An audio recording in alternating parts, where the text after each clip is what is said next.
Welcome to How to Talk to Kids About Anything with Dr. Robyn Silverman, a podcast loaded with practical tips, powerful scripts, personal stories, and simple steps to make even the toughest conversations easier. So get ready to get the information you need to make the impact you want from someone you trust, your friend, parenting expert, Dr. Robyn Silverman.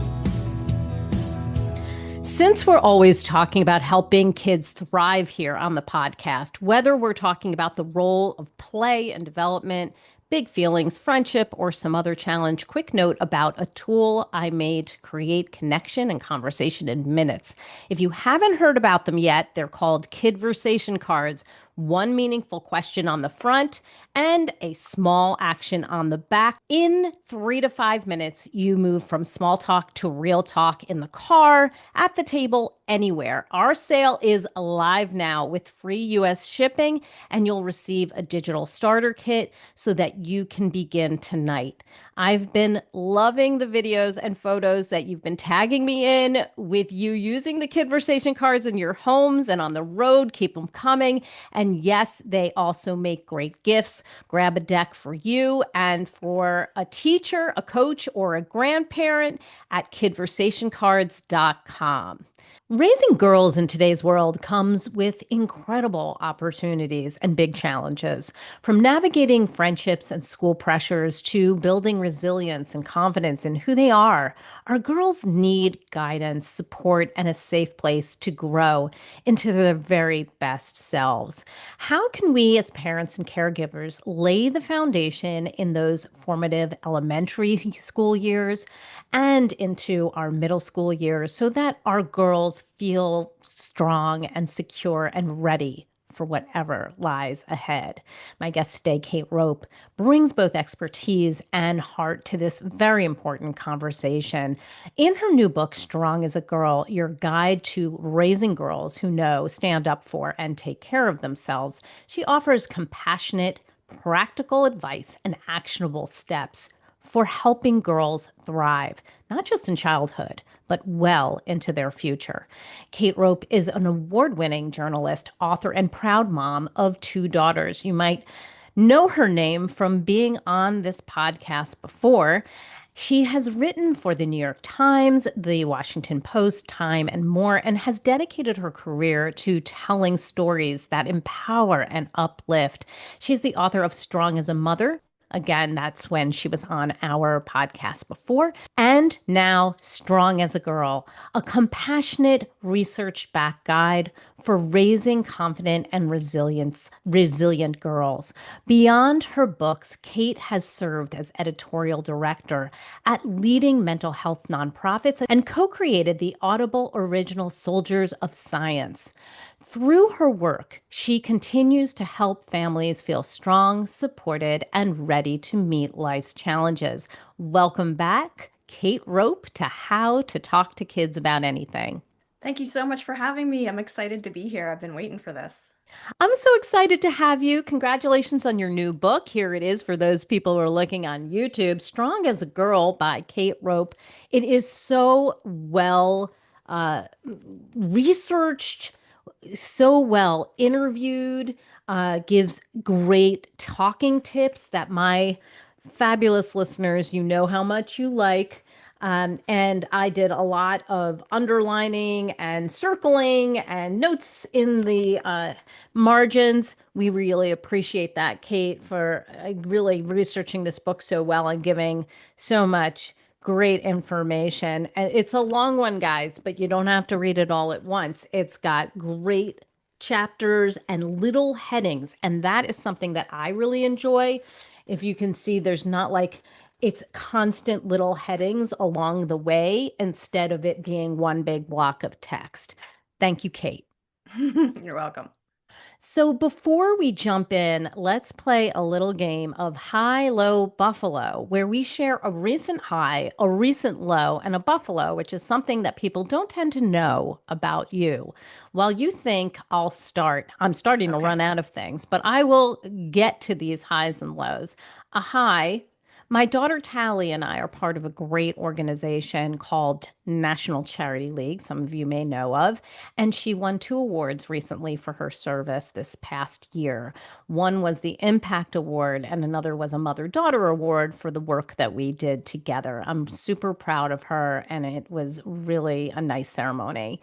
Alo, I don't think I'm getting enough sleep. I mean, we just were saying something about this before we got on today. I think it's a combination of perimenopause and the fact that my son is now going to a new school that starts really early in the morning. He gets out really early and he loves that, but it means like we've got to back up that time that we go to bed and not doing such a successful job at it since I feel like I work pretty well at night. A buffalo. I have a really awesome product that just came out that is called Kidversation cards. And they are really easy to implement, take on the go card deck that allows you to do a lot of what we do here in the podcast, asking really good questions to get kids talking about really meaningful topics. And you can do this in the car, online, waiting in the store, at the dinner table, grandma's house. You can get a deck of cards for grandma's house. And it's not just random questions, it's questions that really get us talking about important topics like when were you brave and what keeps you going when you feel like you're about to quit. And then the real difference with my cards is that it's not just a question, but actionable steps on the back of the card that gives a four-step flow. And I'm just so excited about it. If any of you are interested in getting a couple of packs for your people, your coaches, your teachers, and the holidays coming up, of course, not too far around the corner, it's at kidversationcards.com. Okay, Kate, tell me Okay. what's your high, your low, and your buffalo? Can I respond first to your buffalo? You may. Okay. So someone gave us something similar called table topics Mm-hmm. when we were going through a hard time in our family and conversations at the dinner table were a little difficult. And, my girls both rolled their eyes, right? Because they're just like, what is this? And it totally worked. Like we had the Yes. best conversation. So I love this. I think this is like Thank really, you. really useful. And I feel like there's a lot out there that doesn't quite get to where you want Yeah. it to be as a parent. Like it's a promising idea, but the kids just won't participate, or it just Right. is too hard to, initiate. But I will say the table topics for us has been fantastic. So I love this idea, especially this is going to relate to my high and low, especially because I'm now a three-person household. So my high is that my oldest started college. Oh, wow. 3 weeks ago, and it's her Yes. dream, and she's just hit the ground running, and she's living her best life. And we've done two FaceTime dinners, and it's just so Oh, enjoyable to what a hear how nice much she, idea. Love yeah, that. yeah, we do them once a week, Love that. and we get to see her in her dorm. She brings the food up from the dining hall and eats in her dorm, so we see her interacting with her roommates, and she tells us about her classes, and it just brings me a ton of joy. So Lovely. that is definitely a high. It comes with a low, which is that there's one less seat at the table, you know. And so That'll do it. I'm on that roller coaster of emotion, you know. It's Hmm. most it's 95% good and 5% devastatingly sad. Yes, exactly. Mm. So yeah. So yeah, bittersweet. Um, and a buffalo is that I am writing my first novel, which I know. I never ever thought. I've always said I'm nonfiction. My kids Yes. their whole lives at bedtime, my husband would tell them elaborate stories, and then when it was my turn to do bedtime, they'd say, "Mom, tell us a story." And it was like my mind went blank. It's like when someone Let says, "I'm me going tell to you the something grocery about store." girls.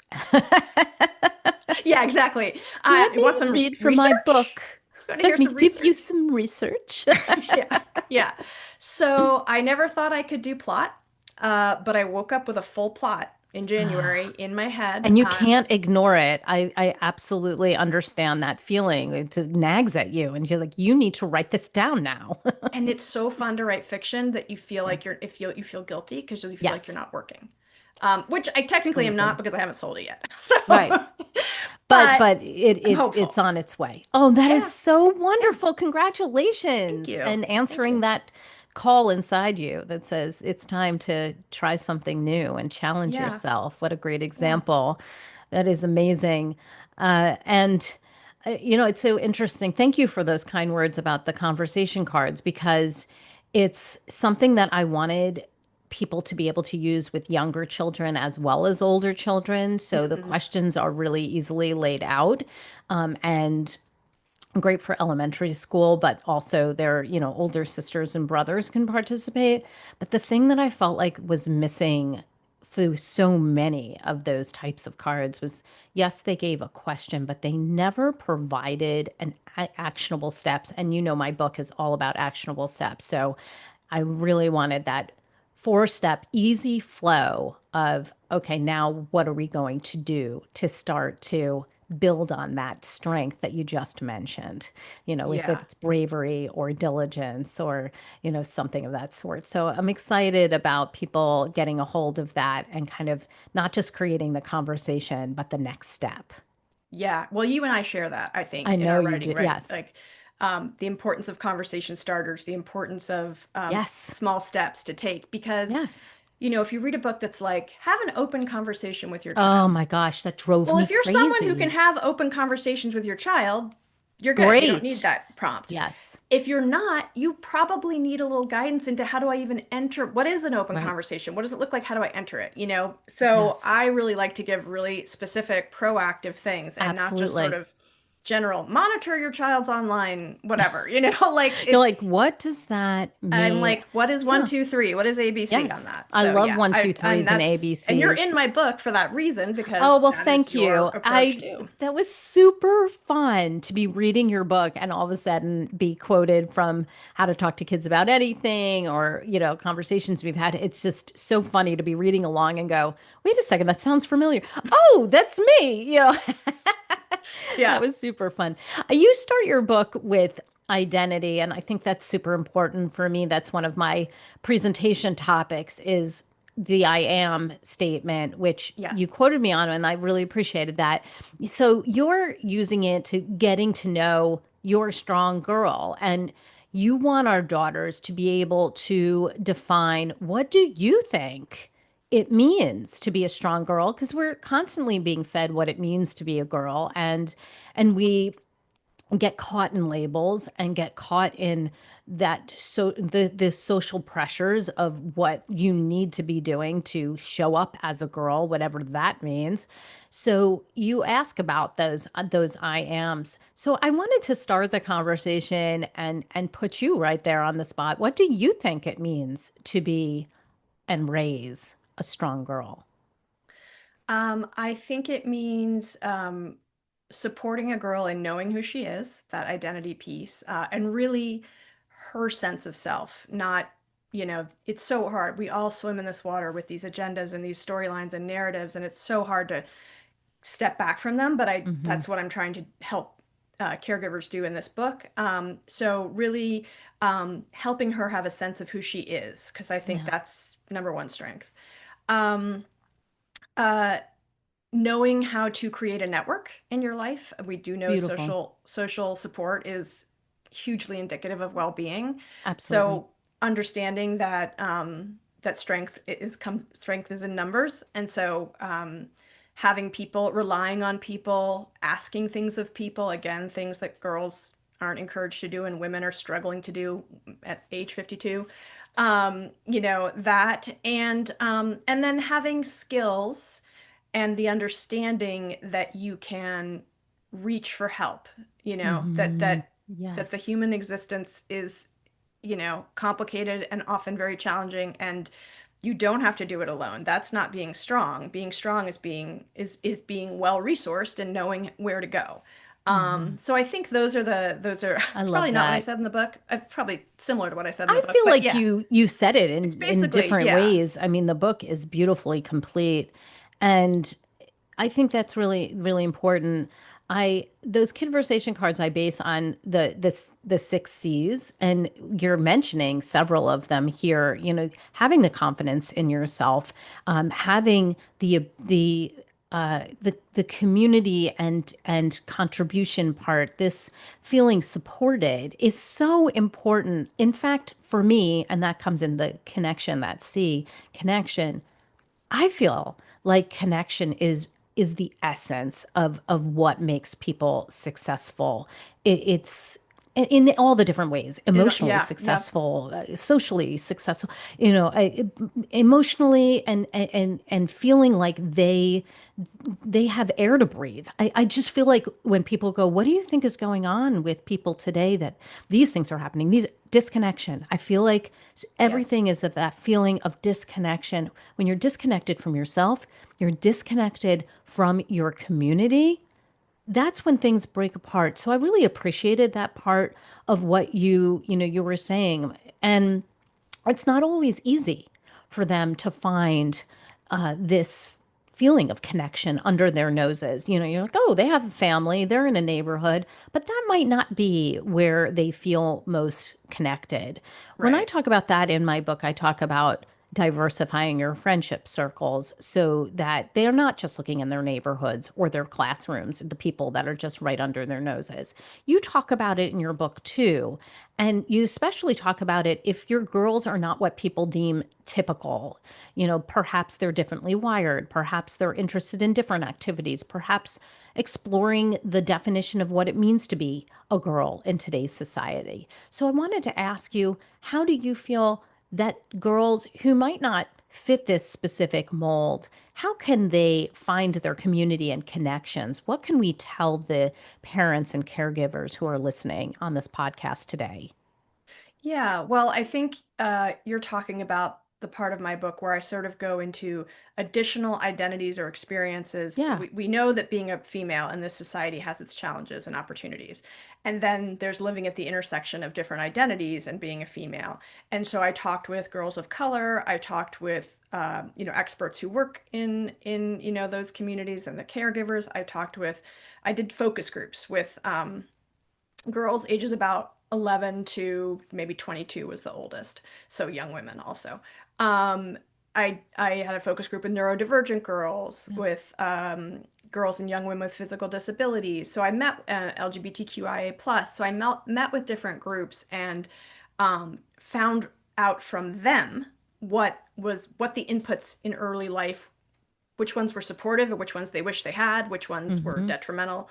And connection came up again and again for them. And so, for instance, for neurodivergent girls, um, you know, we tend to think of, we have this sort of conventional idea that your friends come from your peer group, your friends come from school.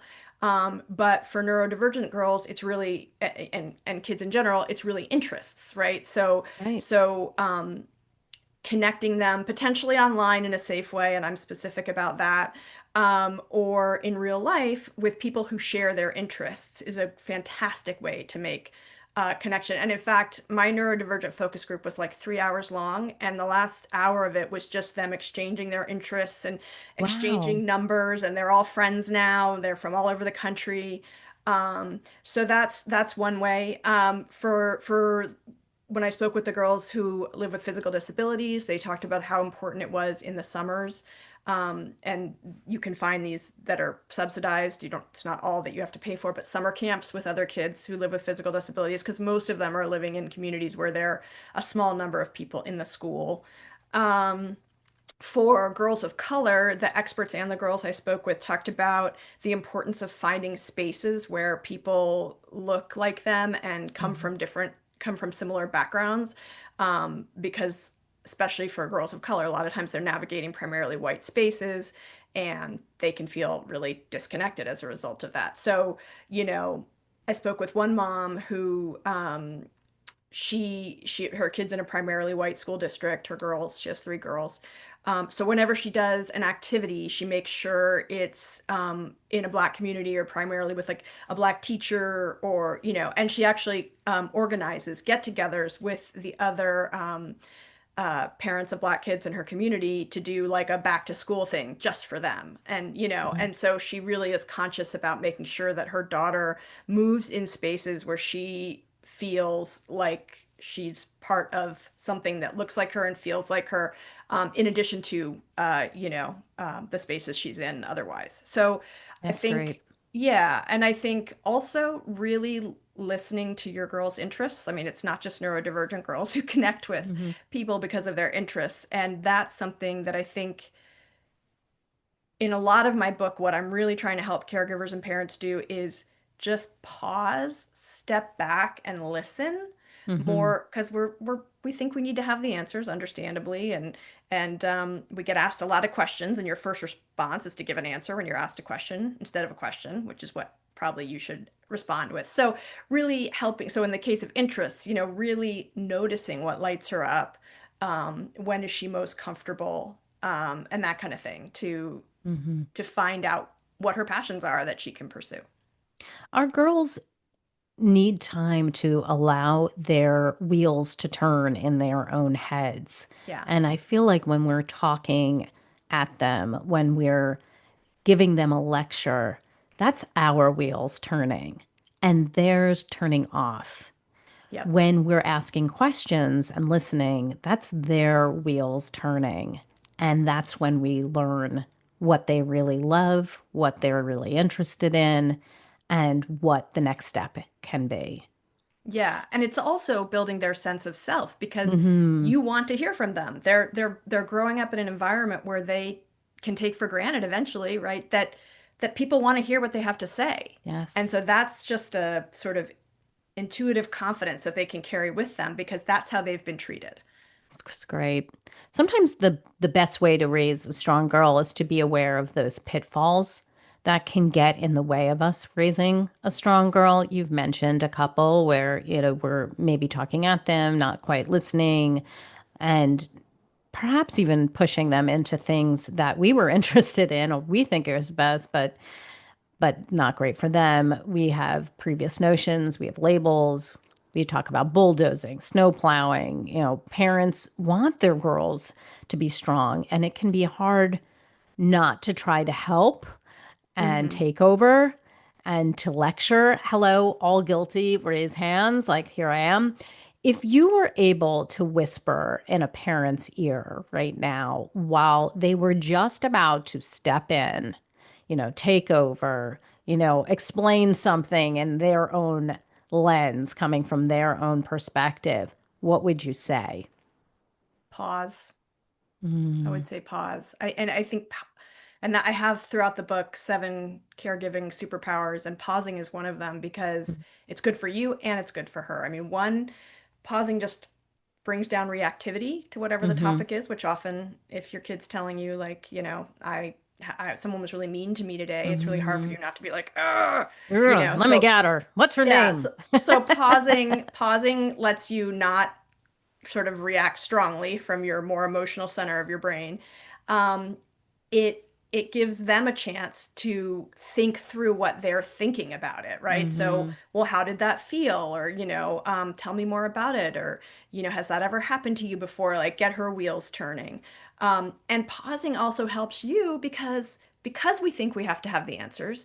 Sometimes we're going to launch into a whole thing that is not at all what our kid is talking about, and is Mm-hmm. stressful for us. Maybe like my example in the book is when I was pregnant with my younger daughter, my older daughter, and we hadn't had much of a conversation about sex. And in my book, I talk about how it should begin early. So, learning on the job, that's me too. For sure. But she says, like, how does a baby get into a mommy's belly? And Mm-hmm. I was like, okay, here we go. I'm gonna get out the slide Here deck. I'm gonna we do, go. like get the I lights remember going for the that show. feeling. And Yeah. then I paused and I said, what do you mean? And she said, well, it's so big. How does it fit in there? And I was like, oh, Oh, those are it some starts really that's a small. very different question, It right? starts really small and it grows. And she was like, oh, okay. Oh, okay. You You know, know, and so I think like it helps you too. You don't have to have the answers. You can pause and help her come to her own conclusions, share what you think, let her know if you're not sure yourself, let's look it up together, or, mm-hmm. I'm so glad you brought that up. I haven't thought about it that way before, that kind of Yeah. thing. What's interesting is, throughout the book, you provide variety of tips, but also scripts, which is, my favorite. I just think is so important. And I like your mantras too. And I had to circle them. And you do it a couple of times, but so some of the ones that I've used with my own family and my husband when he's like, "What is she doing? I got to jump in there," and I go, "Look away," which is one of the ones that I you think I talk might have about. gotten that from you, or I Oh, got it from some, okay, or yeah, because I was like, was that that your is. mom's? 'Cause I think somebody told me that was Oh their yeah, no, it mom's. was my mom I think that was who from you. started Yep. with it. She was Robin, look away. And then I tell my husband that now, like, just look away. Remember Joan's advice, which is my mom. And then this one I also say, I need to step back so she can step up. That's like in my book. So I'm like, that one was one of my favorites. I liked it's her turn to lead. She needs to be in the driver's seat of her life. I say that too. And taking safe risks raises strong problem solvers. Super important. All of this really helps us. And I feel like those little mantras help us to hold on to those couple of words. You don't have to come up with something on your own, just like hold on to that. All of those are things that I've said to my family, said to my kids, said to my husband. And yes, the first one, definitely my mom. She needs to step back. So we need to step back so she can step up is something that I've said a lot because I feel like we want so much for our kids to have these skills, but they can't get the skills if we don't allow them to practice them. They're never Yeah. going to be as good at that skill as you if you're constantly doing it for them. So I've really Yeah. appreciated those and felt like that is such a good way to resist those pitfalls. When we talk about emotions and girls, a lot of swirling and whirling thoughts come into our heads.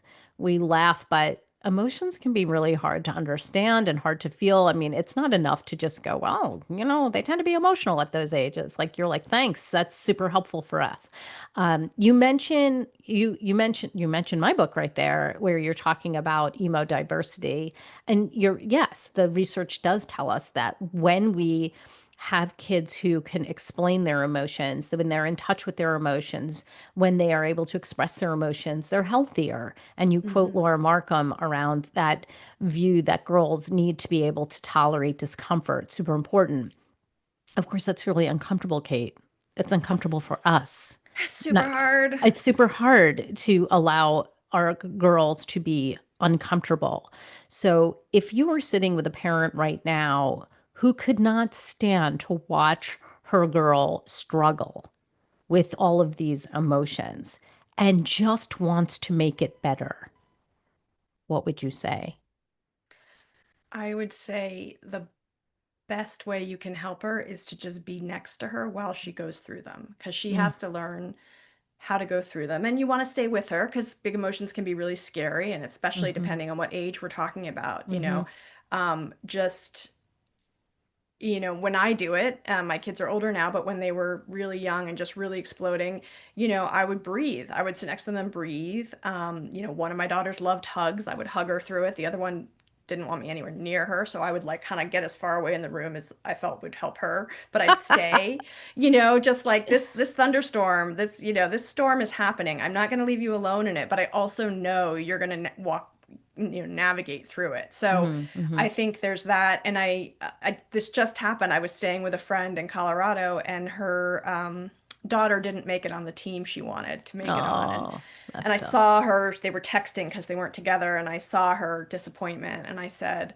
that's really hard. I was like, and also these are the things that we actually want our girls to experience so that they know they can survive them. Because if Mm-hmm. they always succeed, then failure Oof. becomes even more scary Yeah. and unallowable. And so they take fewer risks. Yes.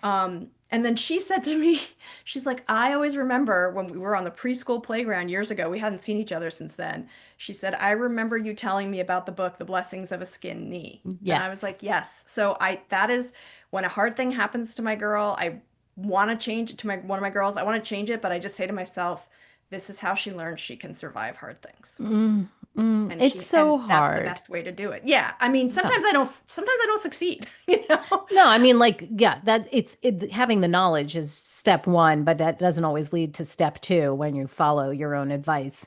And I think it's a tough one for any parent to watch their child struggle, but it is important for them to go through it and realize that they can come out on the other side and still be okay.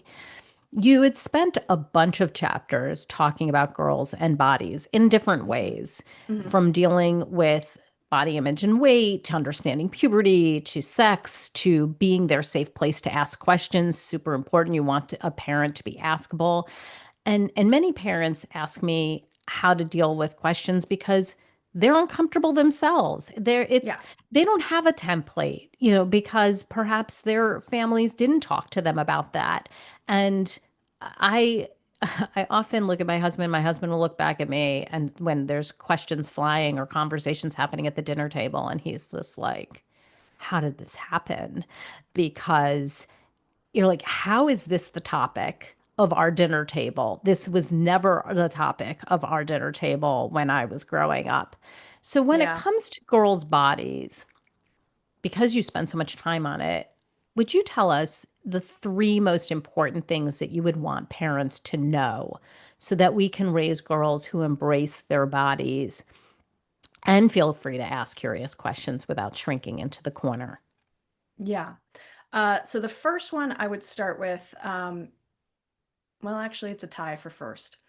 Um, Having them have a respect and understanding and awe for what their bodies can do. Mm, So, because the entire orientation we have to girls' bodies is through appearance. That's our cultural mm-hmm. orientation. So, my daughter and I will do a little bit of a meditation body scan at night, my younger daughter, and we'll relax her feet and then we'll thank her feet, like thank you for carrying me up the stairs today, or Love. we'll thank her brain, like thank you for helping me like feel confident on that math test. Or so I'm constantly trying to get them to appreciate what their bodies do for them because Mm, bodies are miraculous, I miraculous. mean, and we're Mm-hmm. never taught to feel that awe because we just boil them down to their most least interesting thing, the outside, and then we say the outside has to be a very specific way in order for it to be good outside. So Mm-hmm. I would say, whenever you can, like look at your strong arms getting you across those monkey bars, or like, wow, your arms got stronger because you've been practicing this, or whenever you can, emphasizing what their bodies do for them based on their Yes. own abilities, right? Like whatever their abilities are, however their body shows up for them. Um, the second is an understanding that their body is for them. And that came from this wonderful philosophy professor at Cornell named Kate Mann. And she has a concept she calls self body reflexivity, excuse me. So she she says, there's body positivity, like where, which is great if you have it, but it's also can feel like pressure, that Yeah. I have to feel good about how my body looks. Then there's body neutrality, is like it's okay, however I feel about it, it's a complicated topic. But both of those still look from the lens of outside comparison. How do I feel about my body presented to the world? Mm-hmm. And her she turns it on its head with 5 words, which is my body is for me. It's Mm, not for comparison. It's not for consumption. My body is here for me. And mm, so part of that is knowing what it does for me. Part of that is understanding when I need to give it love. Part of that is understanding that my body can actually provide pleasure, and that's important. mm-hmm. Like all the different ways. And then the last one would be I'm the boss of my body. Mm, So, mm, that I taught my younger girl when she was 4 years old on the slide, mm-hmm. and someone would be trying to push ahead of her, and I would be like, hey, give her some space. She's the boss of her body. Or if she was trying to push ahead, like let them go. They're the boss of their body. Mm-hmm. And I mean, man, she Wow. throws that back at me all the time. Like, you want to get like a crusty out of the eye or something, and she's like, I'm the boss of my body, and I'm like, yes, you are. I am sorry. I should not. I I should get have that. I asked for know. permission. It's so true. I love when they throw those things back at us. My Because daughter would be they like, take it in. my daughter, Mom, I am fully capable. I'm like, I should never have taught you that. Um, Oh, let me help you. No, okay. I will step back now. Thank you. Since we're coming to the end of our time together, can you give us your top tip? Maybe it was something that was really surprising for you that you learned that you came across while researching this book, or something that you just feel every parent should know that we haven't already discussed. What would be your top tip for people to walk away with today? Well, it's not going to be as uplifting a one as we've That's okay. discussed, but we've covered a lot of the uplifting ones. It would be, I do a deep dive in my book on the prevention and detection of eating disorders. Mm-hmm. And eating disorders have risen, depending on your statistics, threefold since the pandemic. Hospitalizations have gone up 7 times. So eating disorders are very serious, and we don't understand them, so we don't get help for them. Um, and what I want to get across in the book is these are highly biological conditions. They're driven by genes, they're driven by metabolism, and they can happen really quickly without parents noticing.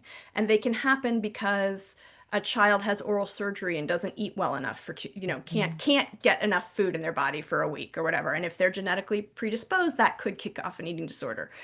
Social media, obviously, and that is why in my book, I say girls shouldn't be on social media till they're 16 because social media is the most confirmed harm of social media is its effect on body image, Mm. particularly for girls.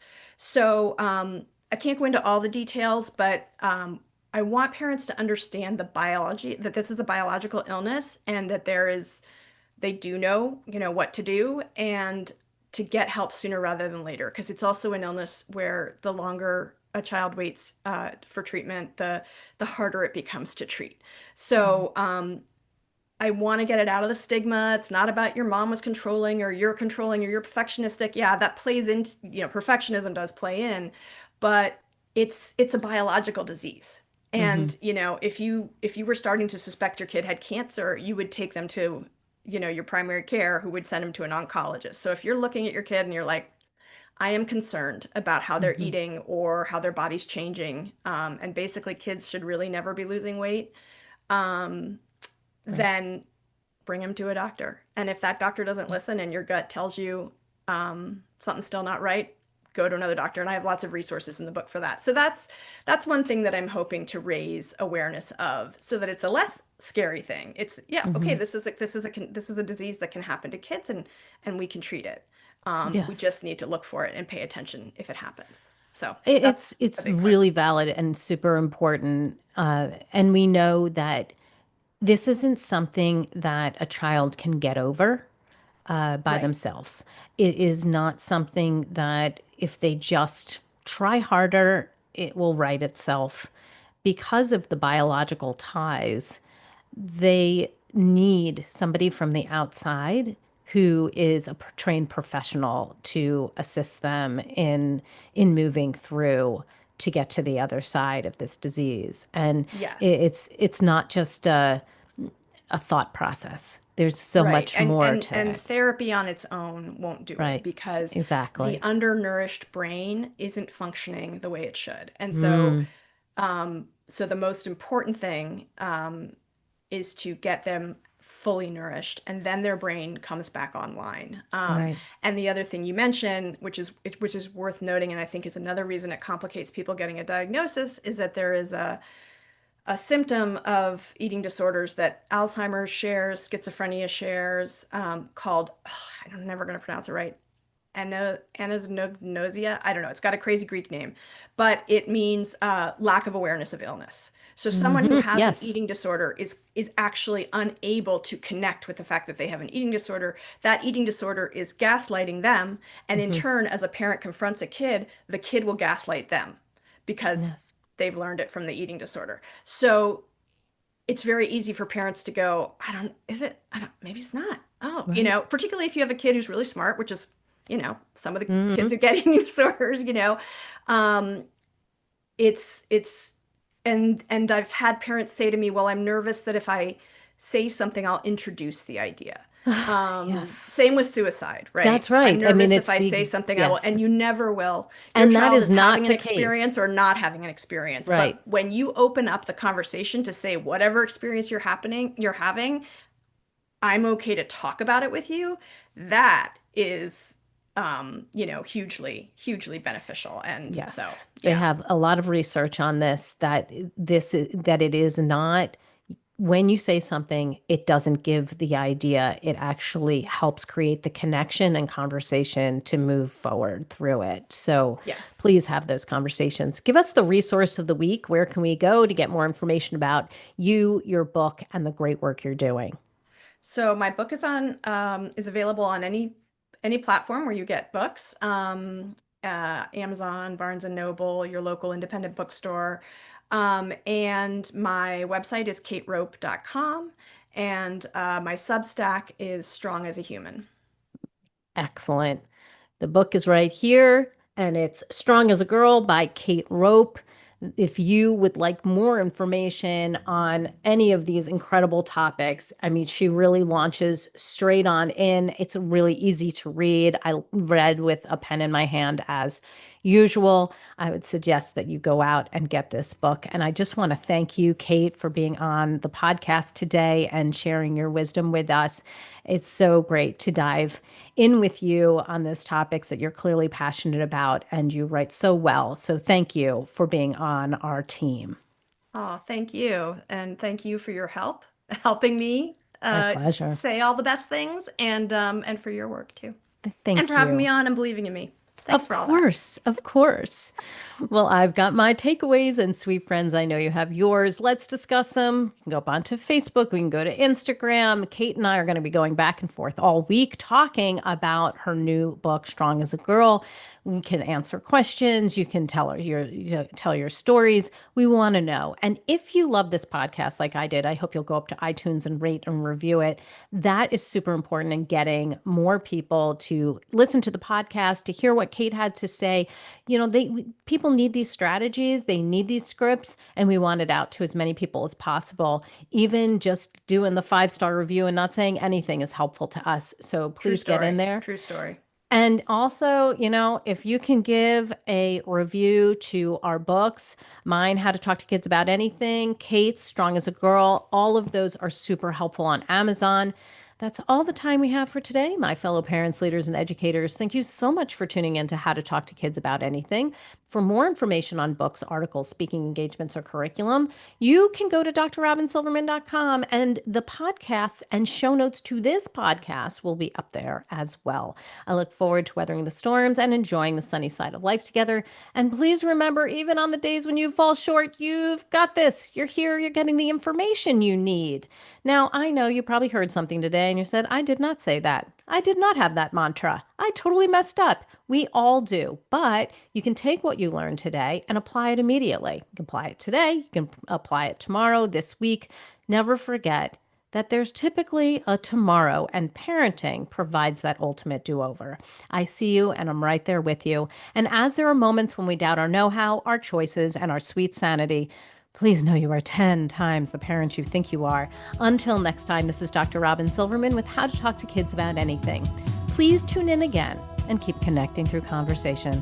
See you next week. You've been listening to How to Talk to Kids About Anything with Dr. Robyn Silverman. For more information on books, articles, speaking engagements, or curriculum, please visit drrobynsilverman.com.